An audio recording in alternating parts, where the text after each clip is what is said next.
कि जब औरत इद्दत में बैठती है तो वो औरत अपने आप को छुपाती है, पर्दा करती है गैर गैर महरम मर्दों से।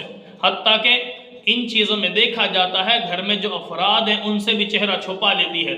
मेरे भाई याद रखना, इद्दत ना पर्दे को बढ़ाती है ना पर्दे को कम करती है, बल्कि इद्दत से पहले जो पर्दा पहले था वही इद्दत के अंदर भी है और इद्दत के बाद भी है। तो ये हमने अजीब सिस्टम शुरू कर दिया कि पर्दा समझते हैं इद्दत के दौरान। मेरे भाई जैसे औरत के लिए पहले पर्दा है ऐसे इद्दत के दौरान है। हाँ, अच्छी बात है कि औरत गैर महरम मर्दों से अपने आप को बचाती है, छुपाती है।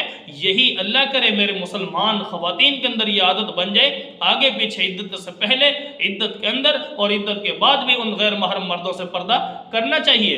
तो मकसद ये है कि ये ना समझना कि इद्दत में बैठ गई तो एक नया हुक्म आ गया पर्दे का। नहीं नहीं, बल्कि इद्दत के अंदर जैसे पर्दा है ऐसे इद्दत से पहले भी है, इद्दत